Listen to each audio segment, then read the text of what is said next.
తాను డీఎస్పీ అంటూ ఓ మహిళ ఏకంగా 40 లక్షల రూపాయల వరకు ఓ వ్యక్తి నుంచి తీసుకుని మోసం చేసిన సంఘటన అనంతపురం జిల్లాలో ఆలస్యంగా వెలుగులోకి వచ్చింది.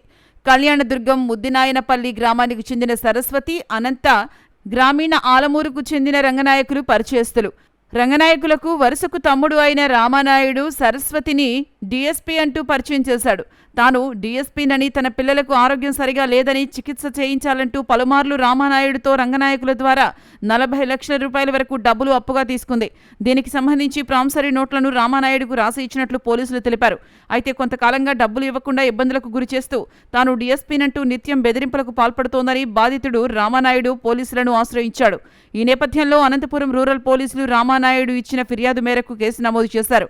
సరస్వతి, రంగనాయకులు, రామానాయుడు వీరంతా కుటుంబ సభ్యులేనని పోలీసులు తెలిపారు. సరస్వతి తాను పోలీసును అంటూ మోసం చేసి డబ్బులు వసూలు చేసినట్లు తెలిసిందని కేసు నమోదు చేసుకుని దర్యాప్తు చేస్తున్నామని రూరల్ ఇన్ఛార్జ్ సిఐ పుల్లయ్య తెలిపారు.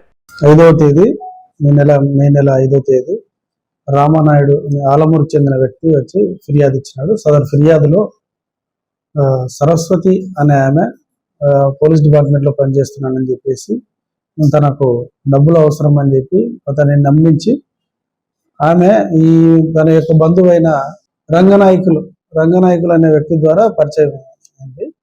ఆమె తనకు అవసరం అని చెప్పేసి ఆమె దగ్గర ఇతను ఫిర్యాదుదారుడు సుమారుగా 40 లక్షల దాకా అప్పు ఇచ్చాడు. దానికి గాను ఆమె ప్రామిసరీ నోట్లు ఎగ్జిక్యూట్ చేశారు.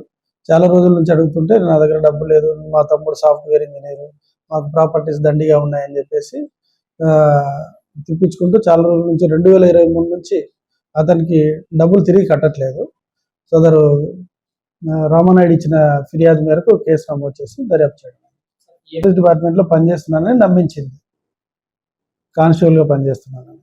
అది రకరకాల కారణాలతో తన ఇంటికి అవసరాలని, తర్వాత ఆరోగ్య పరిస్థితులు బాగాలేక హాస్పిటల్లో ట్రీట్మెంట్ ఇప్పించుకుంటున్నారని, రకరకాల కారణాలతో వాళ్ళ దగ్గర నుంచి డబ్బులు బాకీ ఇప్పించుకున్నారు. వాళ్ళు పాపం భూములు అమ్మి బంగారు కుదవపెట్టి ఆమెకు డబ్బులు బాకీ ఇచ్చారు. దాని మేరకు ఆమె ప్రామిసరీ నోట్లు కూడా వాళ్ళకి ఎగ్జిక్యూట్ చేసింది.